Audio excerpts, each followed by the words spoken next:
Hi నేను Satish. Rohini block buster victory చూస్తే ఇది కదా దేవుడి స్క్రిప్ట్ అనిపిస్తుంది. ఖచ్చితంగా ఆ మాదిరిగా స్క్రిప్ట్ అయితే రాసిందని చెప్పొచ్చు. తన జర్నీ కూడా నెక్స్ట్ ఎలా ఉండబోతుంది, ఆవిడ క్రియేట్ చేసిన ఈ హిస్టారికల్ విక్టరీతో పాటు క్రియేట్ చేయబోతున్న రికార్డు కూడా ఎట్లా ఉండబోతుందని కూడా ఈ వీడియోలో చెప్పబోతున్నా. ఖచ్చితంగా వీడియో చూసే ముందు లైక్ చేయండి. అట్లాగే గత సీజన్లో వచ్చావు ఏం పీకావు, ఈ సీజన్లో వచ్చావు ఏం పొడిచావు అన్న వాళ్ళ నోళ్ళు విల్ పవర్తో మోయించింది. ఒక బలవంతుడి మీద ఒక బలహీనుడు గెలిస్తే ఆ ఇంపాక్ట్ ఎలా ఉంటుంది, ఆ గెలుపు చేసే సౌండ్ వల్ల ఆడియన్స్లో వచ్చే రీసౌండ్ ఎట్లా ఉంటుంది అనడానికి ఉదాహరణ నిన్న ఆవిడ గెలిచిన తర్వాత ఆ వీడియోల కింద వస్తున్న మెసేజ్లు, కామెంట్లు. ఆమె గెలుపు సామాన్యుడి గెలుపు, ఒక బలహీనుడి గెలుపు, మా గెలుపు, నా గెలుపు అనే మాదిరిగా అందరూ సెలబ్రేట్ చేసుకునే మాదిరిగా గెలిచింది. ఎందుకంటే ఒక బలవంతుణ్ణి, నేను బలవంతుణ్ణి, నా మీద ఎవరు గెలవలేరు, మీరు ఫిజికల్గా వీక్, ఫిజికల్గా ఉండేవాళ్ళు, ఆడగలిగే వాళ్ళు ఇక్కడికి రావాలి, లేని వాళ్ళు అవసరం లేదు పొండి అని ఒక ఎగతాళిగా మాట్లాడాడు చూడండి. ఆ ఎగతాళిని, ఆ అహంకారాన్ని, ఆ అవమానాల మీద గెలిచింది ఆవిడ గెలుపు. అది ఆషామాషి గెలుపు కాదు. ఆ గెలుపుతో ఇక నెక్స్ట్ టాప్ 5 వరకు ఎట్లా ఉండబోతుంది గేమ్ అంటే ఉదాహరణగా ఈ వీడియో ఉండబోతుంది. చాలా ఇంట్రెస్ట్గా ఉంటుంది. చివరి వరకు చూస్తా, లైక్ చేయడం కూడా మర్చిపోకండి. ఇప్పుడు ఎట్లా అంటే ఆయన సరే ఈ 12 వారాలు ఒక లెక్క అయితే ఆయన ఎటు అహంకారంగానే విర్రవీగుతున్న పోయినాడు. నిన్న ఆటో టాస్క్లో కూడా గెలిచిన తర్వాత ఏంటంటే ఒక కండ కావడంతో, గర్వంతో ఆయన చూపిన అక్కడ వెకిలి చేష్టలు చూస్తే ఎట్లా అనిపించిందంటే ఇది నా ఆటో, ఇది నా అడ్డ, ఇది నా ఆట అంటూ ఒక టైటానిక్ మూవీలో స్టిల్ మాదిరి ఓ స్టిల్ పెట్టి చాలా చాలా చాలా అతి చేశాడు. ఓడిపోయిన వాళ్ళే మరింత బాధ పెట్టేలాగా బిహేవ్ చేస్తే అక్కడ ఉన్న కూర్చున్న రోహిణి, టేస్టీ తేజ జాలి చూపులు చూశారు. మొన్న టేస్టీ తేజ చూడండి, బీన్ బ్యాగ్ టాస్క్లో ఓడిపోయి అక్కడ పడిపోయి కూర్చున్నప్పుడు కొద్దిగా స్టామినా ఉంటే బాగుండేది అనిపించింది, బాధపడ్డాడు చూడండి. అట్లా ఓటమిలో ఉండే వాళ్ళకి బాధ ఉంటుంది. ఆ బాధ ఎంత బాధగా ఉంటుంది అనేది నిన్న అతనికి తెలిసింది. తల దించుకొని కుమిలి కుమిలి కుమిలి కుమిలి కుంగి కుంగి ఏడిచాడు కదా, అదే బాధ, అదే ఏడుపు వాళ్ళకి ఉంటుంది కదా. ఆ మాత్రం కాస్త ఆయన ఆలోచించుకోవాలి కదా. ఇతను ఆటో టాస్క్లో గెలవగానే అఫ్కోర్స్ అక్కడ ఉండే వాళ్ళందరితో నువ్వు ఫిజికల్గా స్ట్రాంగ్, దానికోసం గెలుపు నీకు వచ్చింది, అవతల వాళ్ళకి వస్తుంది, గెలిపోవటంలో సర్వసాధారణం. దానికోసమే ఆయన అక్కడ అట్లా బిహేవ్ చేస్తే ఆ అవమానంగా చూసిన చూపులతో, ఆ ఓవర్ యాటిట్యూడ్తో, ఓవర్ యాక్షన్తో వాళ్ళలో ఒక కసి రాజుకుంది. ఆ అమ్మాయిలు కూడా రోహిణులు రావడానికి, ఆమె గెలిచిన తర్వాత టేస్టీ తేజ కూడా ఏడవడానికి, నేను ఓడిపోయాను, నేను కూడా ఆడాను, కష్టపడాను బాధ కూడా మర్చిపోయారండి. ఏం ఆడారండి, అసలు ఎరగదీశారండి. అంటే మన అందరికీ చేసిన అవమానానికి మీరు సమాధానం చెప్పారండి. మీరు గెలిచింది అహంకారం మీద, అవమానం మీద గెలిచారండి అనే మాదిరిగా వాళ్ళ రియాక్షన్ వచ్చింది. ఆ రియాక్షన్కి ఇప్పుడు ఆడియన్స్ నుంచి కూడా అదే మాదిరిగా రియాక్షన్ అయితే వస్తూ ఉంది. ఎందుకంటే అట్లా ఇప్పుడు ఏ పృథ్వీ నోటితో అయితే ఫైర్ రావాలి, అంత సీన్ లేదు, మీకు అంత లేదు, పరిగెత్తాలి, అంత ఈజీ కాదు అన్నాడు. ఎంత ఈజీగా రాదు అని ఎంత లోకుగా, ఎంత చులకనగా మాట్లాడాడో, ఆ చులకనగా మాట్లాడిన దానికి ఈరోజు ఆ ఫైర్ ఏంటో చూపించింది ఆవిడ. అలాగే విష్ణుప్రియ నువ్వు జీరో, నీ ఒంట్లోనూ ఫైర్ లేదనేది, నిలువెత్తు ఫైర్ ఎక్కడుంది అని ప్రూవ్ చేసుకుంది ఆవిడ. నిజంగా నాట్ ఓన్లీ ఎంటర్టైనర్, ఫైటర్ అని కూడా ప్రూవ్ చేసుకుంది. అలాగే నబీల్, ఆమె రేసులో ఉంటే మజా రాదు, కిక్ రాదు, ఆఖరికి అలాంటి డైలాగులు వేశాడు. ఈరోజు ఎంత కిక్ వచ్చిందో, ఎంత మజా ఇచ్చిందో చూశారు కదా, చూపించింది కదా. అట్లాగే నబీల్ ఆఖరికి ఆవిడ గెలుపును కూడా జీర్ణించుకోలేక, ఆస్వాదించలేక, కనీసం అప్రిషియేట్ చేయలేక, ఆఖరికి ఎట్లా అంటే ఆవిడకి అడ్వాంటేజ్ అయిపోయింది. ఆ టాస్క్ కింద కాళ్ళు బలంగా ఉండాలి, ఆ వెయిట్ ఉండడం వల్ల గెలిచేసింది. మనోడికేమో ఎవరికి పృథ్వీరాజ్ కంటే కాళ్ళు బలహీనంగా ఉంటాయంట, కొద్దిగా ఆమె అంత బలంగా ఉండవంట, అందువల్ల గెలవలేకపోయాడంట. సో ఆమె గెలుపుని ఏమాత్రం తీసుకోలేకపోతున్నాడు. ఆమె రేసులో ఉంటే మజా ఉండదు, మనకి ఏముందిలే ఈజీగా గెలిచేస్తాం. మరి మజా అంటే ఏంటో చూపించిందిగా, పరిచయం అంటే చేసిందిగా, ఎంత విర్రవీగిన వాళ్ళకి అంత ఆన్సర్ గట్టిగానే ఇచ్చిందిగా. ఆఖరికి నన్ను యష్మి సంచాలకురాలుగా ఉండి కూడా అందరికీ ఈక్వల్గా న్యాయం చేయాలి. ఆమె ఏం చేసింది, 2 సార్లు రోహిణికి, టేస్టీ తేజకి వేసింది, కానీ ఒక్కసారి కూడా పృథ్వీకి వేయలేదే ఇసుక, ఒక్క స్కూప్ కూడా వేయలేదే. అట్లాగా విష్ణుప్రియ, ఆమెకు చిన్న ఓటమికే భరించలేకపోయావు నువ్వు. ఆ ఆటో టాస్క్ తర్వాత చిన్న ఓటమికే భరించలేకపోయినావు, తీసుకోలేకపోయినావు. మరి ఏం భరించగలిగింది ఈవిడ ఇక్కడ? ఆ నిఖిలేమో ఆ స్పోర్టిక్ స్పిరిట్ చూస్తే ఎవరికైనా అప్రిషియేట్ చేయాలనిపిస్తుంది, శబాష్ అని క్లాప్స్ కొట్టాలనిపిస్తుంది. ఇద్దరు అంత బ్రహ్మాండంగా ఆడుతున్నారు.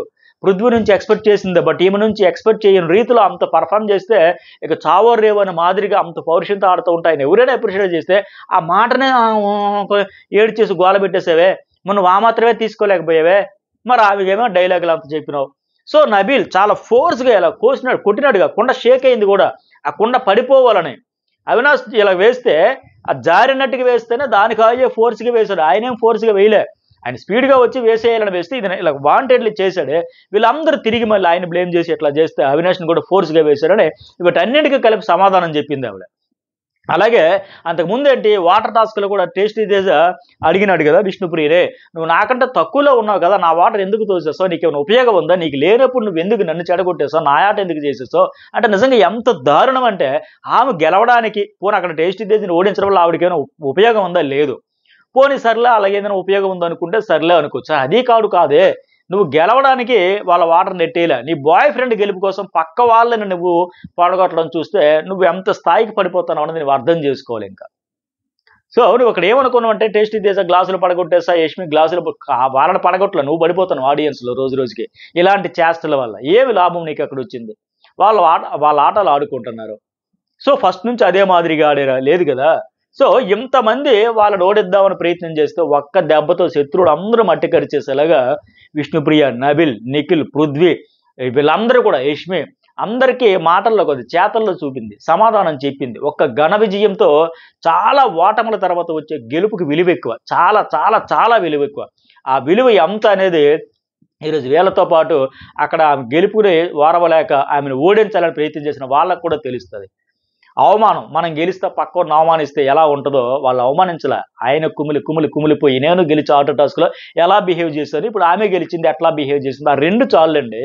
పర్సనాలిటీ డెవలప్మెంట్ అంటాం కదా బిగ్ బాస్ అంటే, అది ఒక్కటి చాలు. ఆమె ఎంత దీనిగా నేను గెలిచావు, ఆయన పృథ్వీ ఆడాడు కష్టపడ్డాడు సారీ అని చెప్పి భుజం తట్టి అది నేర్చుకోవాల్సింది పృథ్వీ. అందుకే అక్కడ పాట కూడా బిగ్ బాస్ ఊరికే వేలే, శివంగవే తలవంచే మగజాతి నీకే, కాదన్న వాళ్ళే నోళ్ళు మూయించాలంటే ఆ లిరిక్స్ కూడా నాకు నచ్చాయి. అదొక చాలు. ఇంకా అట్టగా టేస్టీ తేజ కూడా ఏడ్చాడు కదా, నాకు నచ్చిందంటే వాళ్ళు రగిలిపోయి ఉన్నారు. మనం గెలవలేమా, మనం నిజంగా ఓన్లీ కామెడీ పీసులేమా, మనం ఎంటర్టైనర్స్ పోయినా, మనకు చేత కాదా, మనలో ఇది లేదా, సత్తా లేదా అని లెక్క ఉండే వాళ్ళకి ఈ విజయం మామూలు విజయం కాదు. అనేక ఓటముల తర్వాత, అనేక అవమానాల తర్వాత, అనేక చులకన మాటలు భరించి ఈరోజు ఎంత సౌండ్ వచ్చేలాగా చేస్తే దానికి వచ్చి ఆడియన్స్ రియాక్షన్ ఎట్లా ఉందంటే, ఇదంతా ఒక ఎత్తు అయితే ఆ టాస్క్తో ఆమె క్రియేట్ చేసిన ఇంపాక్ట్ అయితే మరో ఎత్తు. ఒక్క టాస్క్తో ఇంత ఇమేజ్ నిజంగా ఒక అరదశాబ్దానికని చెప్పాలి. ఒక్కొక్క సీజన్లో ఒక్కొక్క టాస్క్తో ఒక్కొక్క కంటెస్టెంట్కి next level elevation. Bigg Boss అనగా టాస్కులు భలేగా ఉంటాయి కదా, ఇరగొడతారు కదా. ఒక సీజన్ 4లో రోబో టాస్క్ ఎట్టా అభిజిత్ గురించి మాట్లాడతామో అట్లా ఇకపై నిజంగా 4వ సీజన్లో మళ్ళీ 8వ సీజన్లో 4 ఏళ్ళకి ఒకసారి వస్తుంది నిజంగా అర్ధ శబ్దానికి అన్నట్టుగా ఆ సీజన్లో అద్భుతమైన టాస్క్ అది. ఆయన పర్ఫార్మెన్స్కి ఎట్లేదు. బిగ్ బాస్ అనగానే చెప్పుకున్న టాస్కుల్లో ఆయన స్మార్ట్ మూవ్ గురించి, అట్టగే బిగ్ బాస్ అనగానే ఈ టాస్క్ గురించి, ఈ గెలుపు గురించి కూడా ఘనంగా చెప్పుకునే మాదిరిగా అలా ఒక ఇంపాక్ట్ అయితే క్రియేట్ చేసింది. అయితే ఇదంతా ఒక ఎత్తి అయితే ఇంకొక ఎత్తి ఏంటంటే, ఇన్ని రోజులు నామినేషన్లోకి రాలేదు అనుకున్న ఇప్పుడు వచ్చిన డోకా లేదు అనే స్థాయికి అయితే గేమ్లో ఇరగదీసేసింది. ఈ ఇమేజ్తో ఎట్లా ఉండబోతుంది ఇప్పుడు గేమ్, ఎట్లా గౌతమ్, నబిల్ ఎవరు టికెట్ టు ఫినాలే గెలిచినా సరే రోహిణికి కన్నడ నుంచి ఇటు ఓట్లు పడవగా, కానీ తెలుగు ఆడియన్స్ అయితే గుద్దుపడేస్తారు నో డౌట్. ఇంకా టాప్ 5 కూడా బెర్త్ కన్ఫర్మ్ చేసుకునే ఛాన్సెస్ కూడా వెరీ హై. అయితే ఇక్కడ రోహిణికి సంబంధించి చాలా ఇంపార్టెంట్ రికార్డ్స్ ఒక 2 గురించి చెప్పుకుందాం. గతంలో ఈమె సీజన్ 3లో వచ్చేటప్పుడు ఒక విచిత్రం ఏంటంటే తెలుసా, 4వ వారం శివజ్యోతితో కలిసి నామినేషన్ సమయంలో గుసగుసలు ఆడిందని బిగ్ బాస్ నేరుగా నామినేట్ చేశాడు. అంతే అదే వారం రోహిణి ఎలిమినేట్ అయిపోయింది. సో మొదటి వారం నామినేట్ అవ్వగానే బయటకు వచ్చేసింది. బట్ ఈసారి కూడా ఏంటంటే అసలు నామినేషన్లో కాకుండానే డైరెక్ట్గా రికార్డ్ క్రియేట్ చేయబోతుంది అనిపిస్తుంది చూస్తే నిజంగా. ఎందుకంటే ఆమె ఆడిన ఆట హిస్టరీలోనే, బిగ్ బాస్ హిస్టరీలోనే చిరస్థాయిగా నిలిచిపోతుందనే మాదిరిగా ఎలాంటి డౌట్ లేదు. ఎందుకంటే ఈ 13 వారాలు నాకు తిరుగులేదు, నేను తోపుని, నువ్వెంత ఫిజికల్గా ఫిట్గా ఉండాలి అంటూ తెగ విర్రవీగిన పృథ్వీకి పేచ మనిషి నోరెత్తకుండా చేసిన ఘనత రోహిణికే దొరుకుతుంది నో డౌట్. అయితే రోహిణికి సంబంధించి ఈ సీజన్లో ఆమె క్రియేట్ చేసిన రికార్డ్ ఏంటంటే, ఏ భాషలో బిగ్ బాస్లో ఏ భాషలో ఎప్పుడూ జరగలే, నిజంగా ఎక్కడ జరగని ఒక అద్భుతమే ఈ రోహిణి విషయంలో జరిగిపోయింది. ఈ రికార్డును బద్దలు కొట్టడం నాకు తెలిసి బిగ్ బాస్ చరిత్రలో ఎవరి వల్ల కూడా సాధ్యం కాదు. అసలు బిగ్ బాస్ అంటేనే కీలకమైంది ఏంటి, నామినేషన్ల ప్రక్రియ. హౌస్లోనికి ఎంట్రీ అయిన వాళ్ళు తప్పనిసరిగా ఒక వారం కాకపోయినా మరొక వారమైనా నామినేట్ అవ్వడం, జనం ఎదుటికి వచ్చి వాళ్ళ ఓట్లతో పరీక్షలో పాస్ అవ్వడం లేదా ఎలిమినేట్ అయిపోవడం, ఎట్లా ఇది కామన్. కానీ హౌస్లోనికి వచ్చిన కంటెస్టెంట్ ఆ సీజన్లో హౌస్ మేట్స్ నామినేషన్ కాకుండా పనిష్మెంట్ కింద బిగ్ బాస్ ద్వారా పనిష్మెంట్ ద్వారా నామినేషన్ గురే బయటకు వచ్చేసింది. అయ్యో పాపం అవకాశం రాలేదు, అన్యాయం జరిగింది అనిపించింది. ఈ సీజన్లో అయ్యో ఆవిడకి ఈ అవమానాలు జరుగుతున్నాయి అనిపించింది. ఆ అన్యాయానికి ఈ అవమానానికి నేను స్టార్టింగ్లో చెప్పినట్టుగా దేవుడి స్క్రిప్ట్ అంటే ఇదే అనే మాదిరిగా అక్కడ అలా రకంగా నామినేషన్ అయిపోతే ఈసారి అవకాశం కూడా రాకుండా పోయి ఈసారి ఎట్లా నామినేషన్లో కూడా వాళ్ళు చేసుకునే దానికి కూడా ఎన్నో స్ట్రాటజీలు వేసినా కుదరలే, వర్కౌట్ కాలే. గ్రూప్గా నామినేషన్లు చేద్దామన్నా ఈ రకంగా మెయిన్ ఏంటంటే ఇప్పుడు ఈ నామినేషన్లు ఈ సీజన్లో ఒక కంటెస్టెంట్ అసలు ఇన్ని రోజులు ఇన్ని వారాలు నామినేషన్లోకి రాకుండా ఉండడం అనేది కేవలం రోహిణికి మాత్రమే సాధ్యంది. అది ఈ సీజన్ కాదు, ఏ సీజన్ అని ఏ లాంగ్వేజ్లో కూడా ఇదో హైయెస్ట్ రికార్డ్ అనేది చెప్పుకోవచ్చు. ఏ సీజన్లో ఏ భాషలో గతంలో జరగలే. ఎంత విచిత్రం అంటే 5వ వారం వైల్డ్ కార్డుగా ఎంట్రీ ఇచ్చాక వరుసగా 6, 7, 8, 9, 10, 11, 12 ఇలా అంటే వరుసగా 7 వారాలు అసలు నామినేట్ కాలే. ఈ వీక్ ఏకంగా మెగా చీఫ్ అయిపోయిందంటే వచ్చే వారం కూడా నామినేట్ కాదు. ఇంకేముంది, వచ్చే వారం అంటే 13వ వారం. మిగతా వాళ్ళంతా ఆఖరి నామినేషన్లో ఒకరినొకరు నామినేషన్లు వేసుకుని ఫైనల్గా ఈ సీజన్కి రీజన్లు చెప్పుకొని కక్ష తీర్చుకొని ఆవేశం అంతా దించుకొని కూలబడతారు. ఇక ఫ్రస్ట్రేషన్ అంతా ఉన్నదంతా కక్కేసుకొని. బట్ ఆ ఆఖరి నామినేషన్లో రోహిణి మెగా చీఫ్ కావడంతో ఆమెకి ఇమ్యూనిటీ ఉండడంతో సేవ్ అయిపోతుంది. సో ఆ తర్వాత ఏంటి 14వ వారం అంటే టికెట్ టు ఫైనల్ గెలిచిన ఒకరు ఫైనల్లోనికి వెళ్ళిపోతారు. మిగతా వాళ్ళంతా నేరుగా నామినేషన్లో ప్రక్రియతో సంబంధం లేకుండా నామినేట్ అయిపోతారు. అంటే ఇంకా రోహిణినే ఈ సీజన్లో ఎవరు నామినేట్ చేయనట్టే. టికెట్ టు ఫైనల్ గెలిస్తే నేరుగా ఫైనల్కు, లేదంటే జనం ఎదుటికి నేరుగా అందరితో పాటు వెళ్ళి సేవ్ అయితే ఫైనల్, లేదంటే హౌస్ బయటకు వచ్చేస్తుంది. అంటే ఒక్క వారం కూడా నామినేట్ కాకుండా హౌస్లోనికి వచ్చి ఏకైక కంటెస్టెంట్కి రోహిణి నిలవబోతుంది. హౌస్లోనికి వచ్చి బయటకు వచ్చిన ఒక్క వారం కూడా నామినేట్ కాకుండా వచ్చిన ఏకైక కంటెస్టెంట్గా. సో వాస్తవంగా అవినాషే చరిత్ర సృష్టించాడంటే అతడిని మించిన రికార్డును రోహిణి నెలకొల్పిందనడంలో ఎలాంటి డౌట్ లేదు. అవినాష్ ఏంటి ఒకే సీజన్లో ఏకంగా 6 వారాల్లో 5 సార్లు ఇమ్యూనిటీని పొంది రికార్డు నెలకొల్పాడు. పైగా అతనికి వచ్చింది ఆయనది ఏంటి అప్పుడు సీజన్ 4లో కూడా సేమ్ ఎవిక్షన్ ఫ్రీ పాస్ వాడుకుని సేవ్ అయ్యాడు. ఈ సీజన్లో కూడా ఎవిక్షన్ ఫ్రీ షీల్డ్ వాడుకుని ఒకే ఏకైక కంటెస్టెంట్గా ఆయన రికార్డు క్రియేట్ చేశాడు. గతంలో అప్పుడు అలా, ఇప్పుడు ఇలా.